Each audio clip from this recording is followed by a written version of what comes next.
Sua volta. Nosso Salvador virá outra vez.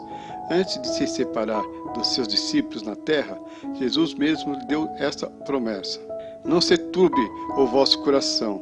Crede em Deus, crede também em mim. Na casa do meu Pai há muitas moradas. Vou preparar-vos lugar. E se eu for, eu vos preparar lugar, virei outra vez, eu vos levarei para mim mesmo, para que onde eu estiver, estejas vós também. Ele também não nos deixou na dúvida quanto à maneira da sua volta. Quando o Filho do Homem vier à sua glória, e todos os santos anjos com ele, então se assentará ao trono da sua glória. E todas as nações serão reunidas diante dele. Carinhosamente, ele os advertiu contra o engano. Portanto, se vos disserem, eis que ele está no deserto, não saias. Eis que ele está nas câmaras, não acrediteis. Porque, como o relâmpago sai do oriente e aparece até o ocidente, assim será também a vinda do Filho do Homem.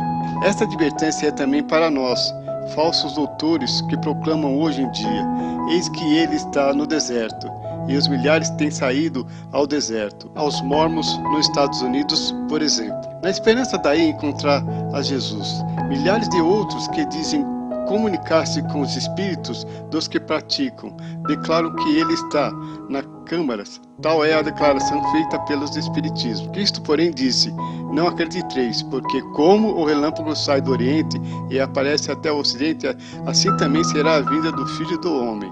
Na ocasião da sua ascensão, os anjos explicaram aos discípulos que Jesus viria outra vez, assim como para o céu o viste-iria.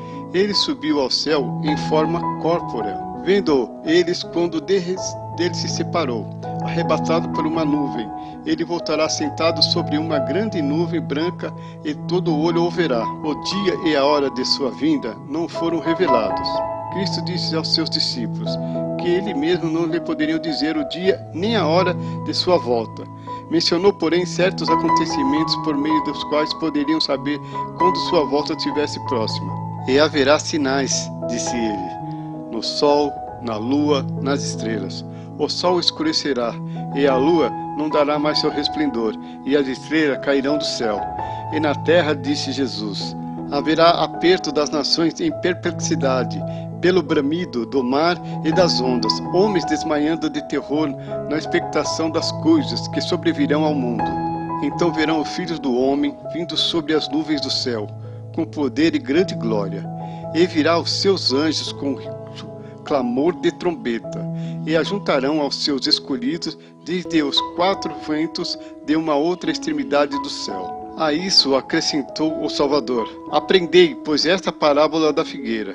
Quando já o seu ramo se torna tenro e brota folhas, sabei que está próximo o verão.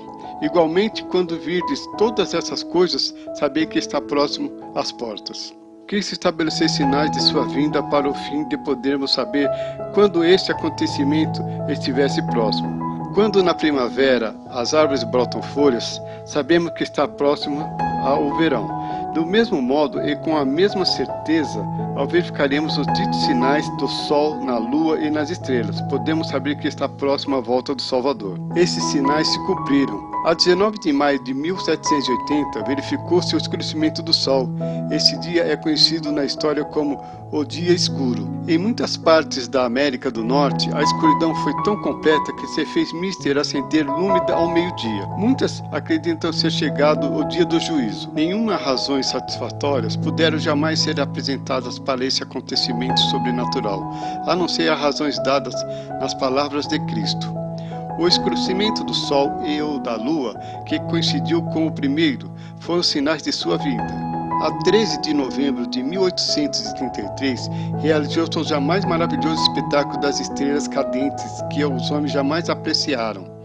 Ainda uma vez, milhares de pessoas se persuadiram de que era chegado o dia do juízo. Desde então, os terremotos, os furacões, os altos mares, as pestes, as fomes e as devastações pelo fogo e pela água têm multiplicado tudo isto, bem como a angustiosa perspectiva do homem sobre a terra. Declaro que a vinda do Senhor está próxima. Acerca daqueles que haviam de presenciar essas coisas, o Salvador disse: Não passará esta geração sem que todas essas coisas aconteçam. O céu e a terra passarão, mas as minhas palavras não hão de passar. O mesmo Senhor descerá ao céu com alarido e com a voz de arcanjo e com a trombeta de Deus. E os que morrerão em Cristo ressuscitarão primeiro. Depois nós, que ficaremos vivos, seremos arrebatados juntamente com eles nas nuvens. E ao encontrar o Senhor nos ares, e assim estaremos sempre com o Senhor. Portanto, consolai-vos uns aos outros com essas palavras. Cristo virá entronizado sobre nuvens e com grande glória. Multidões de anjos resplandecentes formarão o seu glorioso cortejo. Ele virá para ressuscitar os mortos e transformar de glória em glória aos fiéis que ainda vivem. Virá para honrar aqueles que o amarem e que o guardaram os seus mandamentos, e para tornar a si. Não se tem esquecido daqueles nem as suas promessas. Reunir-se-ão, então, para sempre na casa paterna, os membros da família de Deus. Lembrando-nos daqueles que morreram em Jesus, podemos guardar alegres e grande manhã em que ceará a trombeta de Deus, e os mortos hão de ressuscitar, incorruptíveis, enquanto nós seremos transformados. Esse tempo está próximo. Ainda um pouco, e veremos o Rei na sua formosura. Ainda um pouco, ele enxugará aos nossos olhos toda lágrima. Ainda um pouco, ele nos apresentará irreparáveis com alegria perante a sua glória. Por isso disse Jesus ao propor os sinais da sua volta: Ora, quando essas coisas começarem a acontecer, olhai para cima e levantai as vossas cabeças, porque a vossa redenção está próxima.